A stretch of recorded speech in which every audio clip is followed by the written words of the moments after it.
Jesus. Muito bom a gente poder cantar que Jesus vai voltar, né? E às vezes uma coisa tão bela como essa, ao longo da história do cristianismo, dá tanto problema na teologia que acaba por nos dividir. E o meu desejo nesta manhã é que, a despeito do que a volta de Jesus pode gerar de uma série de teorias e linhas de interpretação, o nosso desejo é que isso não se sobreponha ao que a palavra nos diz, que Jesus vem. Amém? Então eu convido você a abrir a sua Bíblia em Apocalipse capítulo 20, nós vamos ler os 6 primeiros versículos. Apocalipse 20, do 1 ao 6.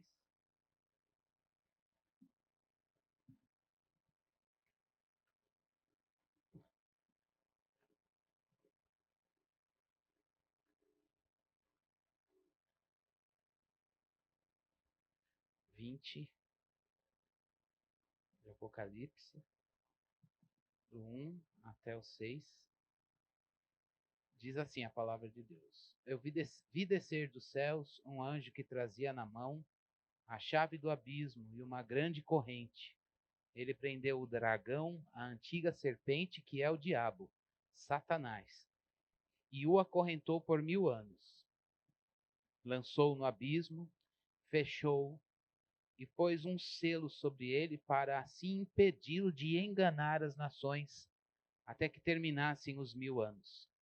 Depois disso, é necessário que ele seja solto por um pouco de tempo. Vi tronos que se assentaram, em que se assentaram aqueles a quem havia sido dada autoridade para julgar. Vi as almas dos que foram decapitados de Jesus e da palavra de Deus. Eles não tinham adorado a besta, nem a sua imagem, e não tinham recebido a sua marca na testa nem nas mãos.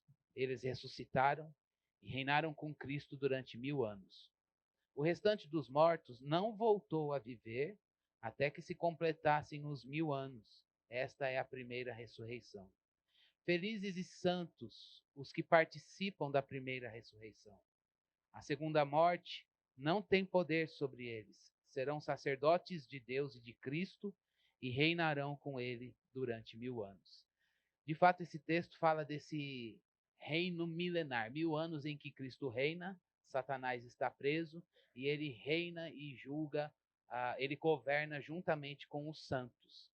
Ao longo da história, a gente sabe que esses 1000 anos dão uma série de linhas de interpretação, e não é sobre isso que nós vamos falar, mas eu vou apresentar e pincelar.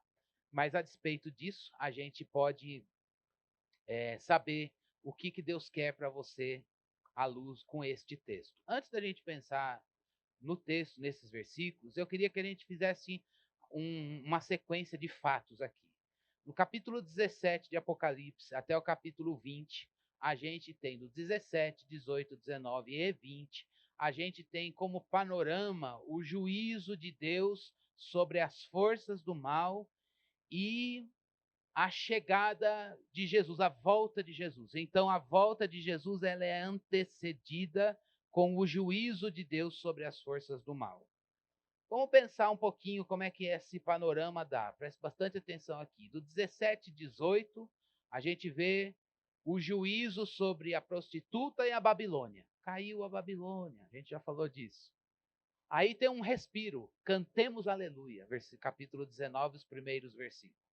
Ainda no 19 até o fim, a gente vê a volta de Jesus e a preparação, essa volta de Jesus, a preparação das bodas ou casamento da igreja com o Cordeiro. E aí, no capítulo 20, a gente vê exatamente essa soberania de Deus e a ação dele de reinar e governar por 1000 anos, e depois, nesse governo por 1000 anos, a gente vê Satanás ficar preso.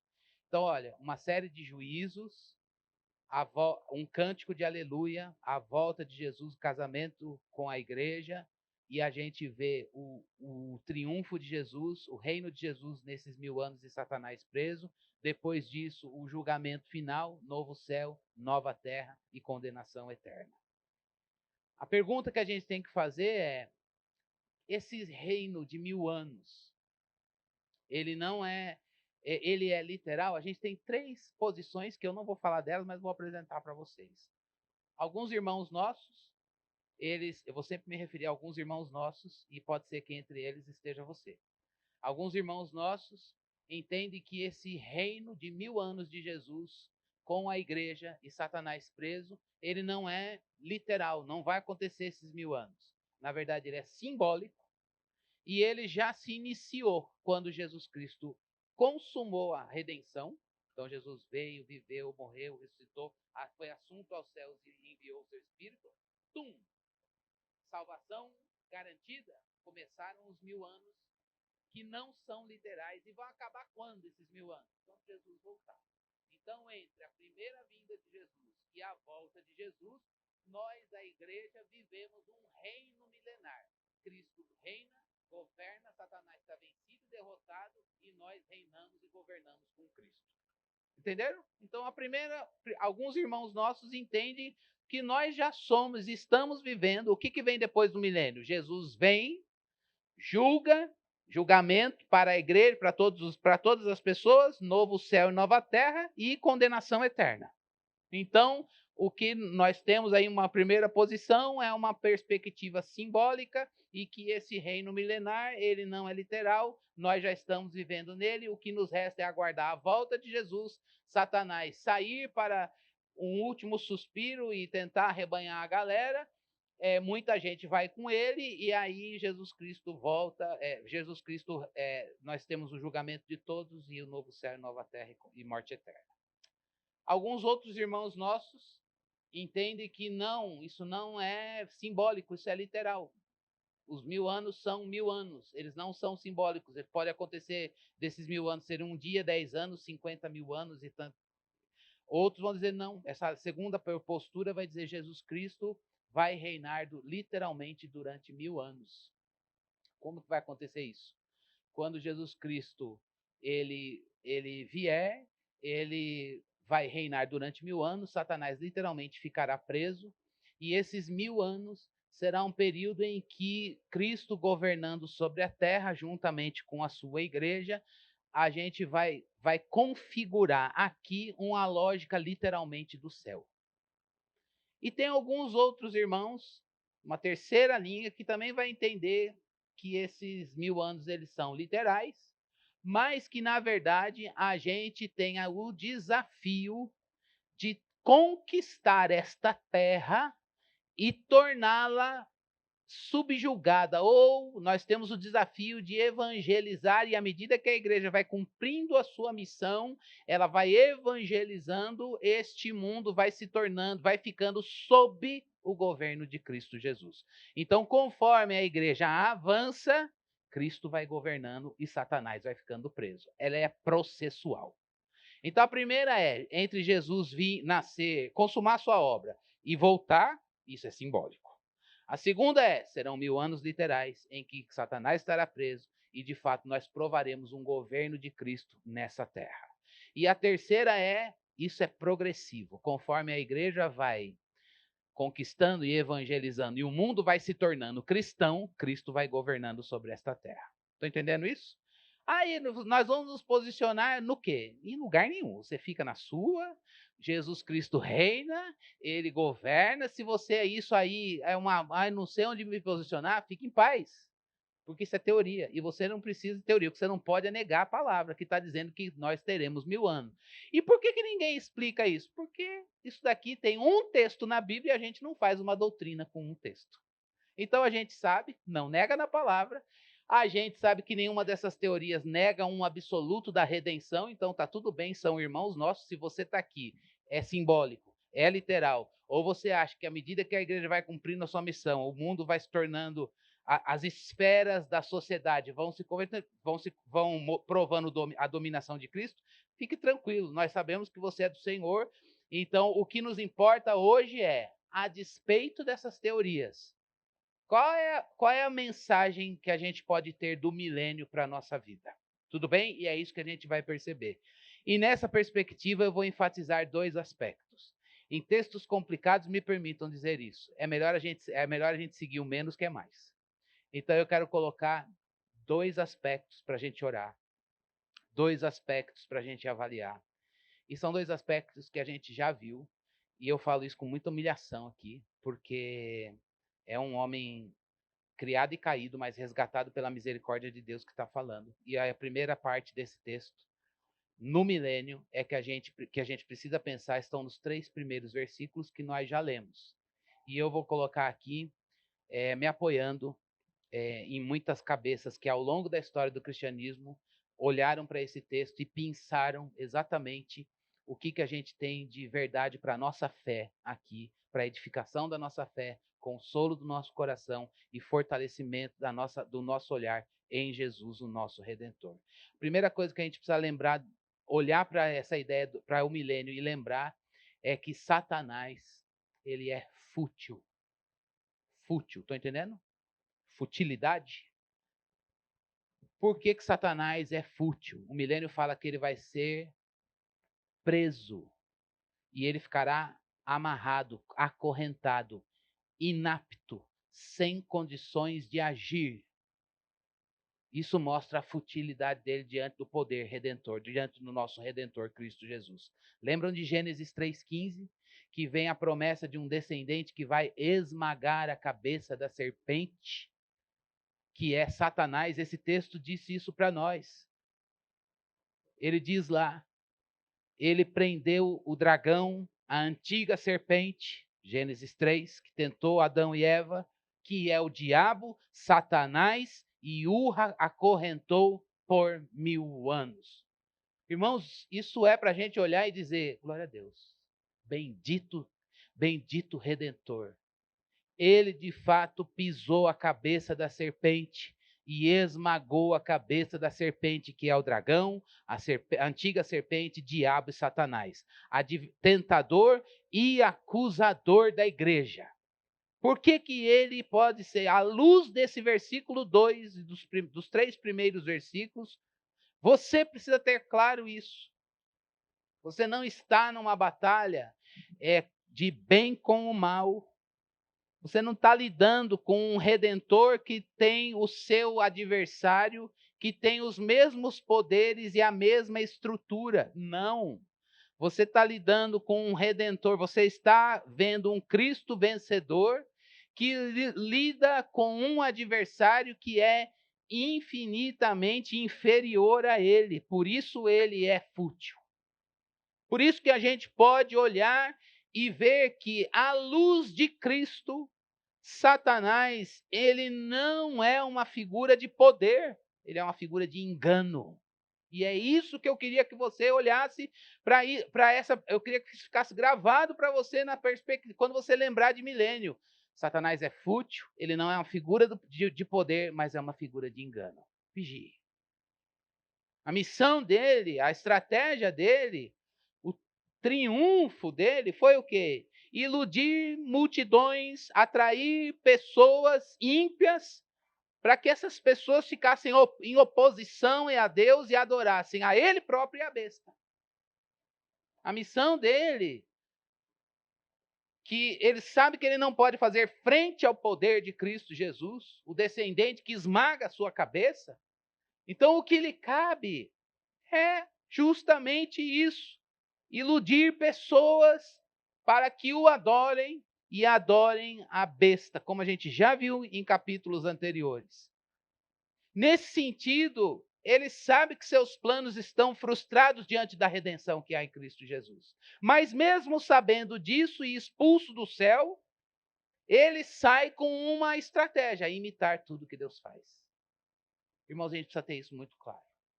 Quando você se lembrar de falar de milênio, quando você se lembrar do texto que fala de milênio ou da volta de Jesus, lembre-se, Satanás é imitador, é uma figura de engano, não é uma figura de poder à luz do poder de Cristo Jesus. E ele, com essa estratégia de engano de tudo o que Deus faz, ele quer agir para seduzir, a gente já viu isso, e atrair multidões para a sua própria proposta. Me adore e siga a besta. Milênio, em primeiro lugar, é isso.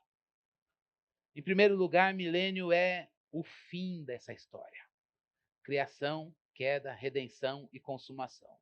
Quando você se lembrar em milênio, ou se você chegar no café, irmão, você é o quê? A milenista é aquela galera que está no símbolo. Pré-milenista é aquele que fala, Jesus vai vir e vai reinar 1000 anos e a gente vai ver provar um governo de Cristo sem a presença do mal nesta terra. E pós-milenista é aquele que, conforme a igreja vai cumprindo a missão, o mundo vai ficando sob o governo de Cristo. Eu não sei o que... Eu não sei, eu já comecei na vida numa, depois passei por outra e hoje fico assim, galera, falando para os meninos, domingo, socorro. A despeito de onde você está, nós estamos no texto. E a gente precisa ter uma confissão bíblica. Milênio é isso. Chegou a hora da gente ver a consumação como ponto da redenção. É, de fato, a gente vê aquilo que se costuma chamar de teodiceia. Teodiceia é a narrativa da vitória de Deus, o triunfo da redenção. É a derrota final de Satanás em 2 estágios. O primeiro estágio aqui, é ele preso durante esses 1000 anos, quer literais ou simbólicos, e depois ele vai ser solto para quê? Para ser lançado no lago de fogo. É o momento da gente olhar em milênios e dizer, não vamos brigar por causa disso, mas vamos nos lembrar que a gente vai ver, de fato, a derrota de Satanás em 2 aspectos. Cristo sufocando e impedindo o seu agir. E note que no primeiro versículo, dá uma lidinha lá no texto. Eu vi descer do céu um anjo que trazia na mão a chave do abismo. Quem é que prende Satanás? É um anjo com a mesma estrutura que ele tem.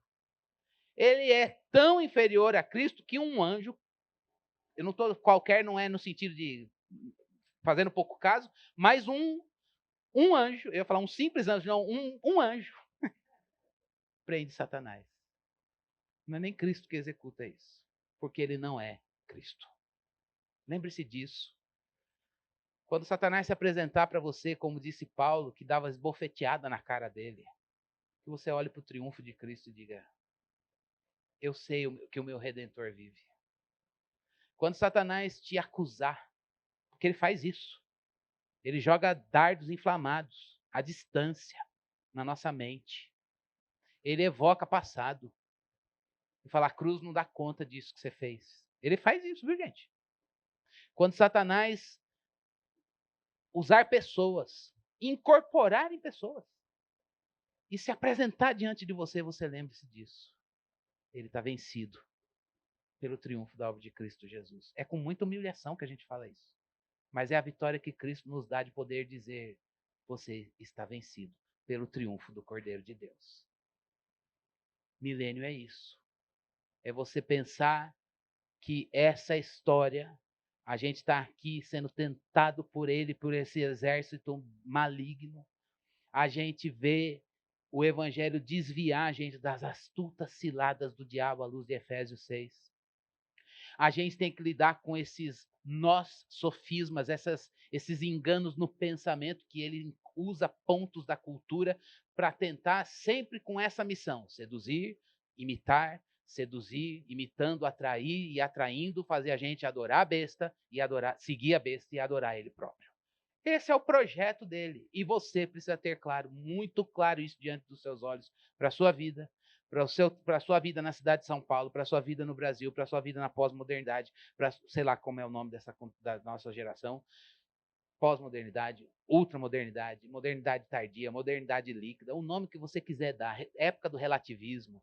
Enfim, nome não falta para definir a contemporaneidade. Uma coisa é certa, o mundo jaz no maligno, e a ação do maligno é sempre imitar atos divinos, é sempre imitar o poder de Deus com a prerrogativa de fazer pessoas seguir esse projeto que se opõe ao reino de Deus. Não nos enganemos, irmãos.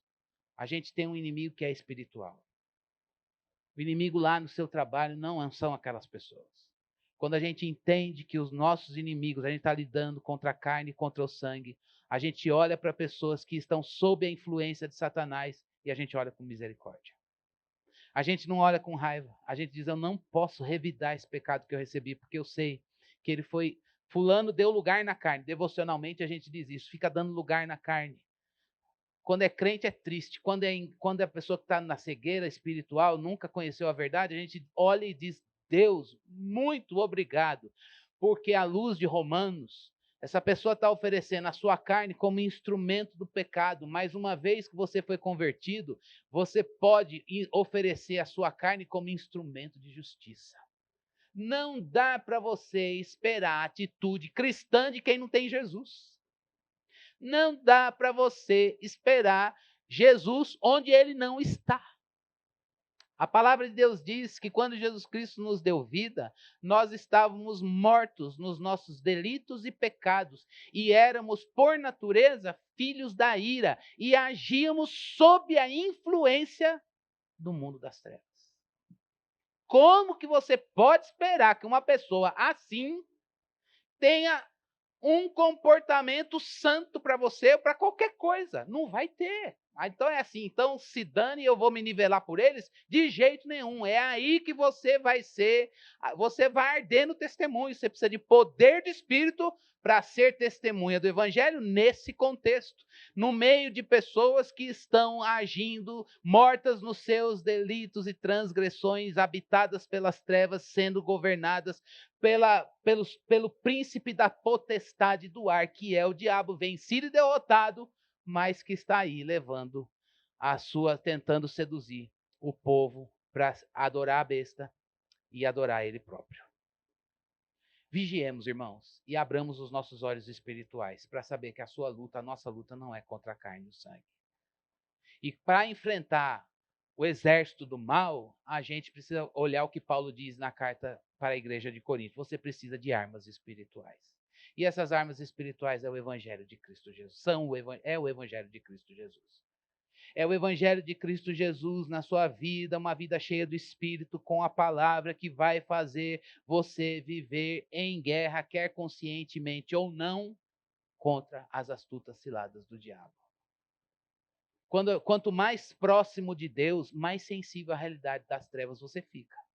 Quanto mais próximo da santidade de Deus, mais apercebido das coisas você fica. Às vezes você pode pensar assim, mas isso fui eu que pensei ou o diabo que jogou essa seta na minha cabeça? Pense nisso. Se é algo que não vem da palavra, ele usa as coisas externas da sociedade, da cultura, da vida, para fazer você abrir mão do evangelho e seguir o seu próprio entendimento ou comprar uma ideia do mundo. Mas quando você está ali, e às vezes, irmãos, a gente não pode se esquecer disso, que a sua carne, seu corpo e o meu corpo, ele tem desejos. O nome antigo da versão revista e corrigida qual era? Concupiscência. Sua carne tem concupiscências. Uma delas é a jactância. Lembram? Orgulho. Palavras antigas que a gente talvez, nem sei o que é isso, mas tudo bem.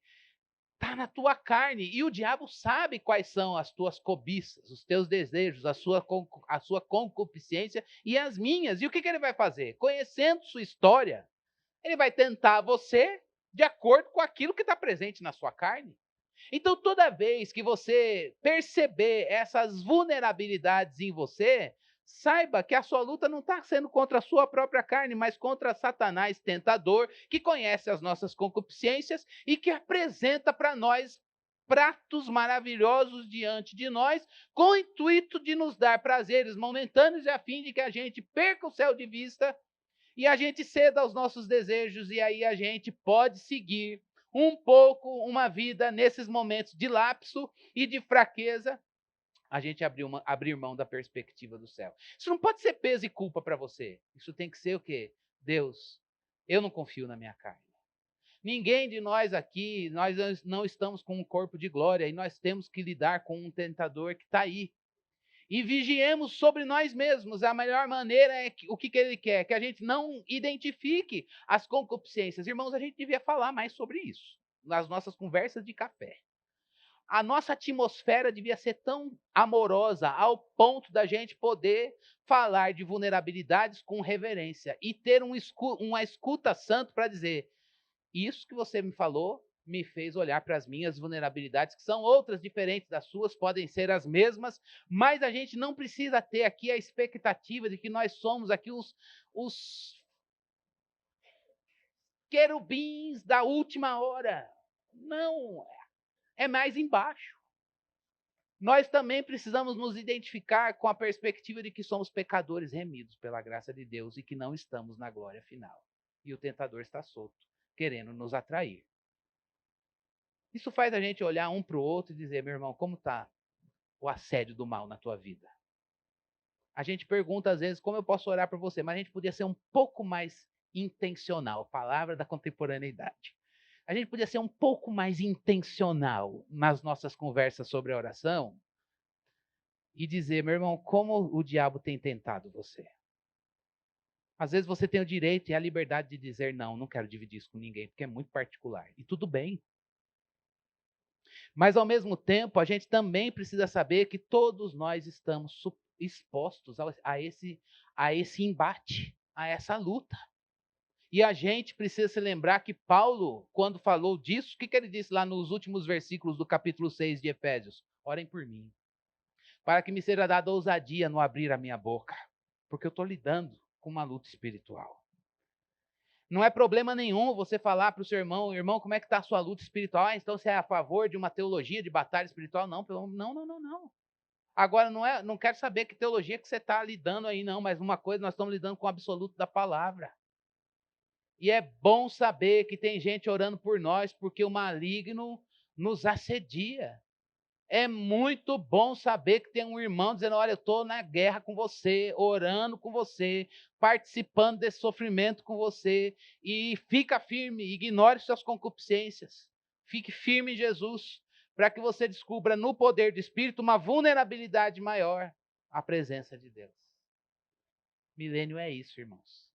A gente, enquanto Jesus Cristo não vem, e a gente aguarda a volta literalmente dele aqui, a gente precisa pensar, Senhor, eu quero ter os olhos firmes no que a tua palavra fala em Apocalipse 20. Satanás, ele tem essa derrota registrada, revelada na palavra. Revelada na palavra. E isso vai acontecer em 2 estágios. Lembre-se disso, Satanás não é figura de poder, mas de engano. Tudo bem? Segunda lição do milênio para nós, para a nossa fé, é que de fato Deus vai vindicar. Já teve uma pregação sobre isso aqui. É o último ponto de Cristo vindicando a perseverança dos santos, a fidelidade dos crentes que mantiveram a sua confissão a despeito das lutas e embates. Lá no capítulo 6, a gente vê que Deus começa a manifestar juízo por causa do sangue dos mártires que foram derramados. Depois, no capítulo 8, a gente vê o derramamento da ira de Deus por causa da perseguição à igreja. No capítulo 17, 18, 19, a destruição da Babilônia. E agora, no capítulo 20, nos versículo 4, 5 e 6, a gente vê que os santos, olha que coisa maravilhosa, eles vão se assentar com Cristo e vão se assentar com Cristo e governar. Eu não queria que a gente olhasse nessa perspectiva. Finalmente, depois de tanto apanhar, vai chegar o dia em que eu vou governar. Não é essa perspectiva, é olhar isso com piedade e lembrar do que Jesus Cristo disse no seu evangelho, quando esteve aqui. Mateus registrou isso. Quando ele disse para os discípulos, vocês vão fazer parte dos 12 tronos que vão julgar as 12 tribos. É um momento da gente dizer, meu Deus, a última etapa foi vindo juízo, ira de Deus, a ira de Deus transbordando, e agora o momento final disso é o quê? Cristo e sua igreja sentados e reinando. Não é reinando no sentido, porque não é um poder que corrompe, é um poder santo. É um poder de pessoas que reconhecem que Jesus Cristo tem todo o poder. Então a gente vai estar lá, e a gente não vai estar lá dizendo, temam a mim. Nós vamos estar lá, Senhor, obrigado, porque é bom ver um mundo que gira em torno da redenção. A gente sabe o que é viver um mundo no maligno. Mas agora, que maravilha a vida andando na redenção. Isso é reinar com Cristo. Que maravilha ver a criação restaurada e ver tudo aquilo que foi manchado pelo pecado não mais ter a lógica do pecado. É ver Cristo governando todas as coisas. Falar, glória a Deus por isso. Isso é o nosso desejo. Já imaginou o que é a gente ter de fato, o nosso relacionamento com Deus sem o tentador. Você tem um corpo sem essa concupiscência. Você olhar e falar, não tem laço do maligno.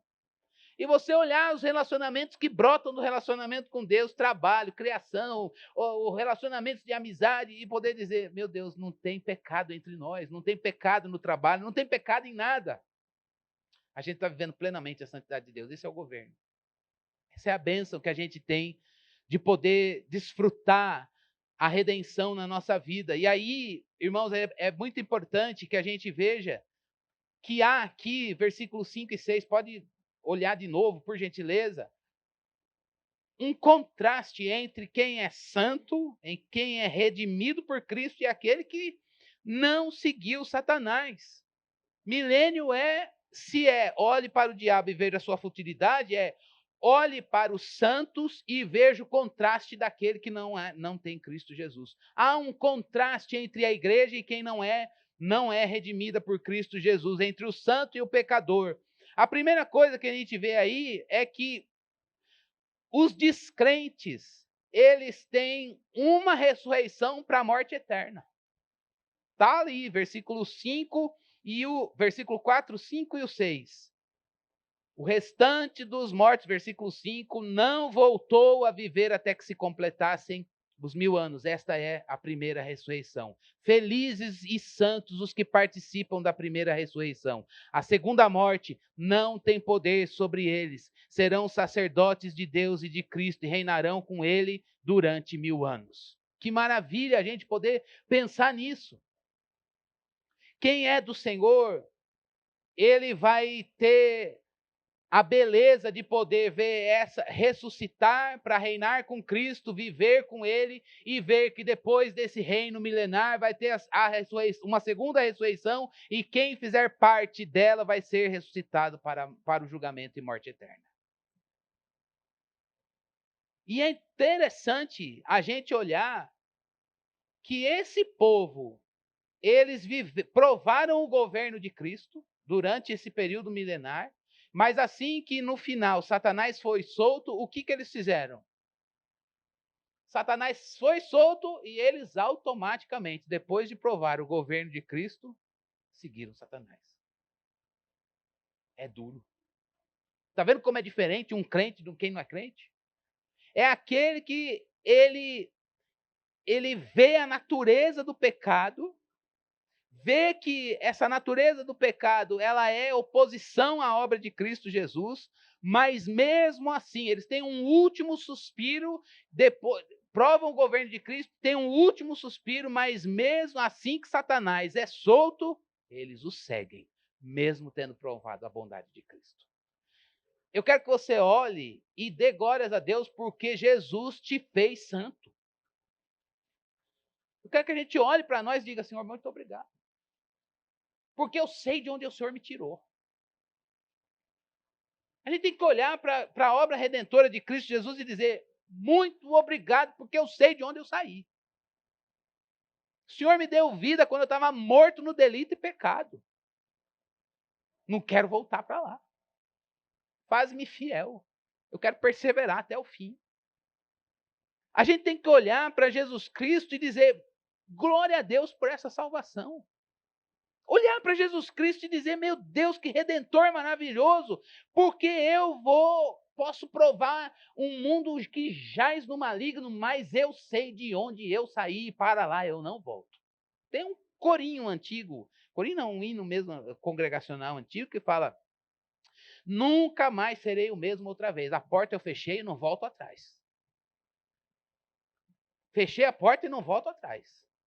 Por quê? Porque a gente sabe de onde a gente saiu. A gente sabe que há uma diferença estrutural entre um santo em processo de santificação, se tornando aquilo que ele já é, e um ímpio que está vivendo sob domínio e governo das trevas.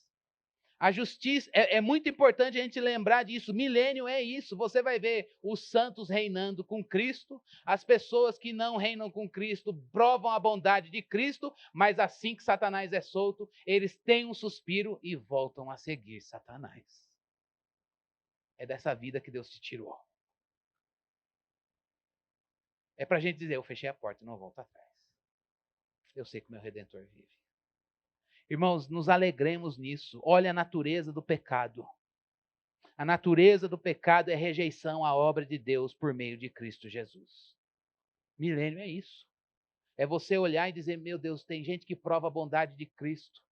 Lembra a bondade do pastor do Salmo 23? Certamente que a bondade e a misericórdia me seguirão todos os dias da minha vida. Tem gente que prova a bondade do Supremo Pastor e diz, assim que Satanás é solto, eu vou voltar a segui-lo. É essa rejeição completa da obra redentora de Cristo Jesus, da vontade de Deus, da obra salvífica do Senhor. Qual é a reação de Deus naturalmente diante de uma rejeição dessa? Só pode ser uma coisa: eu não tolero o pecado. Ele é santo, ele não pode compactuar com esse pecado. A própria rejeição à verdade evoca o juízo de um Deus santo, que é ira. Hoje é um dia da gente poder, queria que você olhasse para o milênio. Eu não sei se nós já estamos vivendo ele literalmente, se você é da perspectiva milenista, se você aguarda firmemente o dia em que esse governo milenar se inaugurará, ou se ele está em processo à medida que as esferas vão se rendendo ao senhorio de Cristo. Tudo bem, uma coisa é certa. A gente pode aqui olhar para esse texto e dizer, Deus, eu quero ver que Satanás, à luz da obra do meu Redentor, que é Jesus Cristo, Satanás não é uma figura de poder, mas uma figura de engano. A igreja, ao longo dos anos, olha isso com soberba, né? Eu já vi muita gente, então Satanás está vencido, derrotado, está debaixo do meu pé, como se a gente tivesse um poder em nós, e a gente tem um poder estético para que o outro diga, nossa, esse irmão está cheio de unção, esse irmão está cheio do poder de Deus, o diabo não resiste ao poder de Deus que está na vida dele. Esse poder é de Jesus e toda a glória é para Jesus. Mas é importante que você olhe o mal e diga, eu não temerei. Eu posso andar no vale da sombra da morte. Eu posso ver o lobo querendo devorar as ovelhas do Supremo Pastor, mas eu sei que ele está comigo. Não tema o diabo, as trevas. O Supremo Pastor está com você. Se você tiver que lutar e passar pelo inferno nesse mundo, literalmente, saiba, de fato, maior é aquele que está com você do que aquele que está no mundo. Descanse no poder de Jesus Cristo. Mas lembre-se também, há uma diferença estrutural entre um santo e um ímpio. O ímpio está cego, morto nos seus delitos e pecados. Você não. Você tem sensibilidade de pecado, mesmo que tenha a presença do pecado na tua carne. Você tem discernimento do mal. Por quê? Porque tudo isso é obra de Deus na tua vida. Mas há uma diferença estrutural entre você e um ímpio. Quando você vai conversar com alguém, não fique satisfeito se ele tem a mesma ética que você, mas ele não tem Jesus. Você fala, meu Deus, é moralista, é maravilhoso, é demais, mas Jesus não está ali. Ele precisa, eu preciso ser um missionário nessa vida. Por outro lado, se você vê alguém fazer guerra declarada ao Cristo que você crê e segue, meu irmão, não tenha medo, chore. O pecado é triste. Eu tenho amigos que afrontam Jesus Cristo direto e indiretamente e eu os amo, convivo com eles. Vou até a pizza. Dali para frente eles vão, eu falo, paro por aqui. Mas tudo bem. E no quarto a gente faz o quê? Chora, Deus. Ele está morto no delito do pecado. Ele está cego, ele não sabe. O Senhor me acordou quando eu estava morto, eu estava dormindo o sono eterno do pecado, mas o Senhor foi lá e me deu vida. Faz a mesma coisa com ele. Tira essa cegueira, abre os olhos dele, convence do pecado, da justiça, do juízo. Olha Deus pode criar uma situação, você prega a palavra, e o resto é com o Espírito de Deus. Talvez você nem veja o resultado, mas só fala. E fala em amor. Às vezes, peça a Deus paciência para saber a hora certa, depois de anos. Mas uma coisa é certa, meus irmãos, há uma diferença estrutural entre você e o ímpio. A diferença é, Jesus está aí e Jesus não está ali. E isso faz muita diferença. Aliás, é toda a diferença. E se essa pessoa, onde Jesus não está, ela mesmo que prove a bondade de Jesus, e é por isso que a gente vê Deus operar. A gente orou, Deus ouviu. Deus fez milagre, abriu porta, e a pessoa viu Deus libertar, Deus curar, Deus fazer provisão material, e ele faz, porque ele não faz só para crente, não. Aliás, parece que faz mais para ímpio do que, às vezes, aos crentes, às vezes, à luz de Asaf, nosso irmão, que lá no céu a gente vai dizer, eu sei o que você disse. A gente, Salmo 73, ele fala, mas parece que a gente pastou mais, assim, sofreu mais na vida do que os ímpios, e a bondade do Senhor, ela alcança todos nesse sentido. Mas é bom demais a gente dizer, eu sei que mesmo que Deus não responda as minhas orações e não manifeste os sinais do jeito que eu gostaria e numa agenda que eu propus, mesmo assim, o Senhor está na minha vida. E você vai ver o outro lado, pessoas que provaram da bondade de Deus, mas nunca quiseram Cristo Jesus. Pior ainda. Naquele dia ele vai dizer, Senhor, a gente vai ver pessoas dizendo, Senhor, no teu nome eu fiz isso, fiz aquilo, e ele vai dizer, tá certo, só que eu nunca estive aí. Dá licença, eu não te conheço. Triste demais. Agora eu, você que está aqui, a gente pode dizer, obrigado, Senhor, porque mesmo na minha pouca força, o Senhor está presente. Poderoso é o Senhor.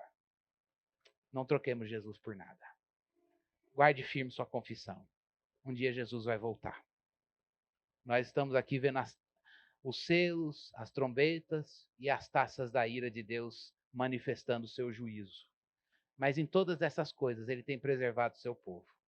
Vai chegar um momento em que a gente vai ver ele vindicar. A gente vai ver essa finalização, o fato de Jesus vindicar a sua perseverança, as lágrimas que você derrama e o sangue que muitos santos vertem ao longo da vida.